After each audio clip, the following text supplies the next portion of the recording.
Well, you can see I had to do some reconciliation when I heard you first describe them, and that it was with everything with respect to the A7 chord as opposed to going to a key. And what's funny about it is when I think of these melodic minor scales, I don't really think about a 5 chord. I think about all the other chords, all the chords that you can make within that scale, overlaid over the key center that you're in or going to. So when I practice, that tends to be my focus, is where I'm going to. And I have a feeling there are other ways to get out of that restriction, let's call it. It's a darn good way to do it. I mean, because you can do,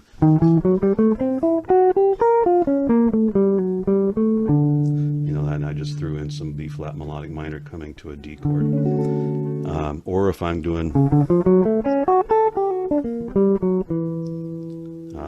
doing the G melodic minor, but still going back to the D minor. I'm not even thinking about A7 really. There I was thinking more of a G minor sixth. But you see my point. I'm kind of geared towards thinking about the key that I'm going to or in, as opposed to a 7th chord in the middle of space.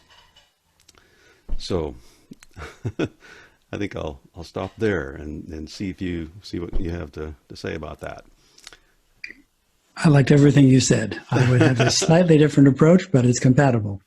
So you touched on the 4 keys, which translate into the 4 modes of the melodic minor. I would differ with you slightly in the sense that I would think of that all as A7, as opposed to thinking G minor to D. You could just think of G minor also as a modified way to introduce some tension, moving away from and coming back to the D. If that works better for you, that's great. But when I'm playing G melodic minor as a 5 chord, I'm thinking A7.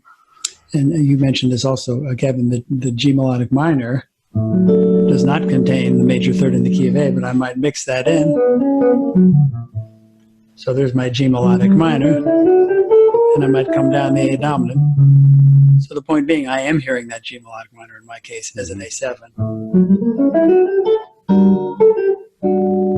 Sometimes it's fun to put this is a kind of an inversion of a G melodic minor, but if we translate that into A, it would be an A13 with a sus and a flat 9, which is a little different from A13 flat 9. So I've got the sus in there, so I have the D, the F sharp, the G, and the B flat and the bass. But I'm thinking of that as A7. On my way back to D.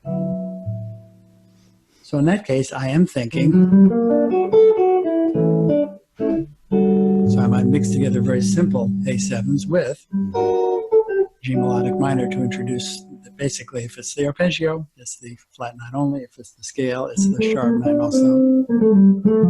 But then I might mix in a little bit of the A dominant arpeggio to hear that G melodic minor as an extension of A7. So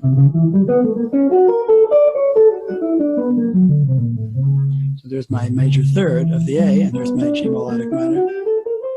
One of the when you are, say, reading a chart or playing with an ensemble, and you see that the tune has a 9 or 7th chord with perhaps a sharp 11, do you evaluate that kind of intuitively that's really a tritone substitution for a 5 chord, or it's a modal chord of something where I think, I'm pretty sure that's a 4 chord from melodic minor as opposed to a 5 chord leading to the key, like in that case where I was saying where, that